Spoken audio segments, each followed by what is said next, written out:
ರಕ್ಷಿತಾ ಶೆಟ್ಟಿ ತಮ್ಮ ಯೂಟ್ಯೂಬ್ ಜರ್ನಿಯಲ್ಲಿ ತುಂಬಾ ಕಾಂಟ್ರವರ್ಸಿಗೆ ಒಳಗಾಗಿದ್ರು. ಅದು ಯಾವ್ದು ಬನ್ನಿ ತಿಳ್ಕೊಳ್ವಾ. ರಕ್ಷಿತಾ ಶೆಟ್ಟಿ ಇವರ ವ್ಲಾಗ್ಸ್ ನೋಡಿದ್ರೆ ನಿಮಗೆ ಗೊತ್ತಾಗ್ತದೆ ಇವರ ವಿಡಿಯೋಸ್ ಯೂಶಲಿ ಅನ್ಫಿಲ್ಟರ್ಡ್ ಆಗಿರ್ತದಂತ.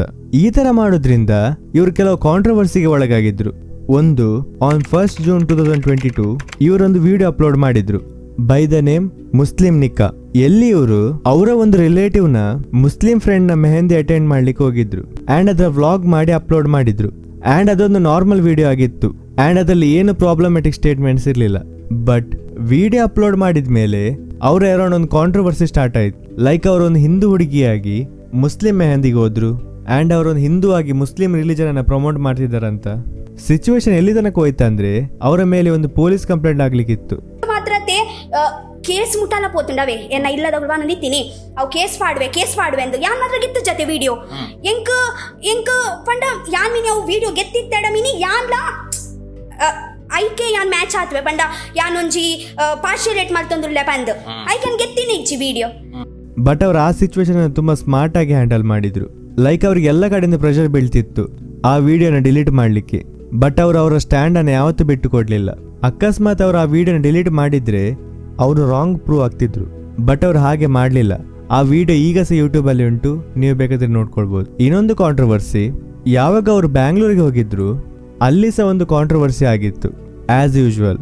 ಆ ವಿಡಿಯೋದಲ್ಲಿ ಸಹ ಕಾಂಟ್ರವರ್ಸಿ ಆಗೋ ತರ ಏನು ಇರಲೇ ಇಲ್ಲ.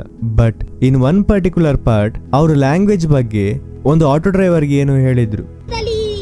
ನೀವು ತುಳುವರಲ್ವಾ? ನಿಮ್ಗೆ ತುಳು ಬರ್ಬೇಕು, ಕನ್ನಡ ನಮ್ಗೆ ಕೂಡ ಯಾಕೆ ಬರ್ಬೇಕು?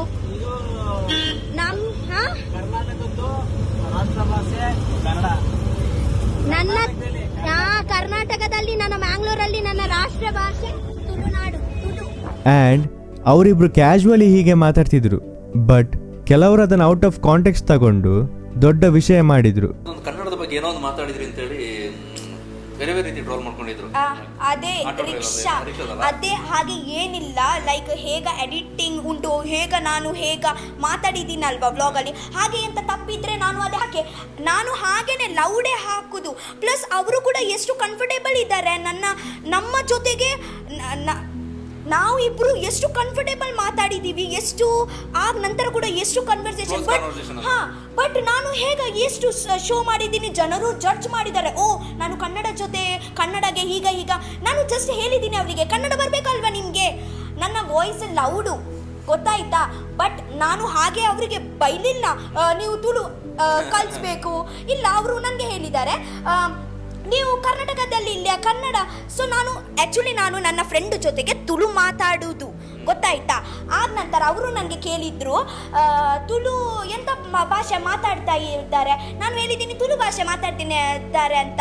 ಸೊ ಅವರೇ ಹೇಳಿದ್ರು ನನಗೆ, ಸೊ ಕರ್ನಾಟಕದಲ್ಲಿ ಇದ್ರೆ ಕನ್ನಡ ಮಾತಾಡಿ ಅಂತ. ಇವರ ಮೇಲೆ ಯಾವ ಕಾಂಟ್ರವರ್ಸಿ ಆದ್ರೂ ಅದು ಯೂಶುವಲಿ ಫುಲ್ ವಿಡಿಯೋದ ಸಣ್ಣ ಕ್ಲಿಪ್ ಕಟ್ ಮಾಡಿ ಅದನ್ನ ತಪ್ಪಾಗಿ ತೋರಿಸಿ ಆಗುದು. ಇದರಿಂದ ಜನರಿಗೆ ಫುಲ್ ಕಾಂಟೆಕ್ಸ್ಟ್ ಸಿಗದೆ ಈ ಟೈಪ್ ಅದು ಕಾಂಟ್ರವರ್ಸಿ ಸ್ಟಾರ್ಟ್ ಆಗುದು. ಅಂಡ್ ಟ್ರೋಲ್ಸ್ ಬಗ್ಗೆ ಹೇಳುದಾದ್ರೆ, ನಾನು ಅವರ ವಿಡಿಯೋಸ್ ನೋಡಿದ ಪ್ರಕಾರ ಅವ್ರು ಇರುವುದೇ ಹೀಗೆ, ಲೈಕ್ ಅವರ ಕ್ಯಾರೆಕ್ಟರ್ ಇರುವುದೇ ಹೀಗೆ. ಸೊ ಅದನ್ನ ಚೇಂಜ್ ಮಾಡ್ಲಿಕ್ಕೆ ಆಗಲ್ಲ. ಕೆಲವೊಮ್ಮೆ ನಂಗೆ ಸಹ ಅವ್ರು ಮಾತನಾಡೋದನ್ನ ನೋಡಿದ್ರೆ ಅವರು ಟ್ರೋಲ್ ಆಗೋದು ಜಸ್ಟಿಫೈ ಆಗ್ತದೆ. ಯಾಕಂದ್ರೆ ಅವರೊಂದು ಈಸಿ ಮೀಮ್ ಮೆಟೀರಿಯಲ್. ಅವರ ಒಂದು ವಿಡಿಯೋದಲ್ಲಿ ನಿಮ್ಗೆ ಎಷ್ಟೋ ಮೀಮ್ಸ್ ಮಾಡ್ಬೋದು. ಅಂಡ್ ಅವರೀಗ ಟ್ರೆಂಡಿಂಗ್ ಅಲ್ಸ ಇದ್ದಾರೆ. ಇಷ್ಟು ಈಸಿಲಿ ಕಾಂಟೆಂಟ್ ಸಿಗುವಾಗ ಅಂಡ್ ವ್ಯೂಸ್ ಒಳ್ಳೆ ಬರುವಾಗ ಯಾರು ವಿಡಿಯೋ ಮಾಡದೆ ಕೂತ್ಕೊಳ್ತಾರೆ? ಆಬ್ವಿಯಸ್ಲಿ ಎಲ್ರಿಗೂ ವ್ಯೂಸ್ ಬೇಕು. ಇದರಲ್ಲಿ ರಕ್ಷಿತನ್ಸ ಯಾವ ತಪ್ಪಿಲ್ಲ ಅಂಡ್ ಟ್ರೋಲರ್ಸ್ ಅದು ಸಹ ತಪ್ಪಿಲ್ಲ. ರಕ್ಷಿತ್ ಅವರ ಯೂಟ್ಯೂಬ್ ಜರ್ನಿ ಬಗ್ಗೆ ತಿಳ್ಕೊಳ್ಬೇಕಾದ್ರೆ ಈ ವಿಡಿಯೋ ಕ್ಲಿಕ್ ಮಾಡಿ. ಅಂಡ್ ಅವರು ಟ್ರೋಲ್ ಯಾಕೆ ಆಗ್ತಾರೆ ಅಂತ ತಿಳ್ಕೊಳ್ಬೇಕಾದ್ರೆ ಈ ವಿಡಿಯೋ ಕ್ಲಿಕ್ ಮಾಡಿ. ಫೈನಲಿ ಈ ವಿಡಿಯೋ ಇಷ್ಟ ಆದ್ರೆ ಪ್ಲೀಸ್ ಲೈಕ್, ಶೇರ್, ಸಬ್ಸ್ಕ್ರೈಬ್ ಮಾಡಿ. ಈ ವರ್ಷದೊಳಗೆ 10 ಸಬ್ಸ್ಕ್ರೈಬರ್ಸ್ ಹೇಗಾದ್ರೂ ಮಾಡಿ ಕಂಪ್ಲೀಟ್ ಮಾಡಬೇಕು ಪ್ಲೀಸ್ ಗೈಸ್. ಬಾಯ್.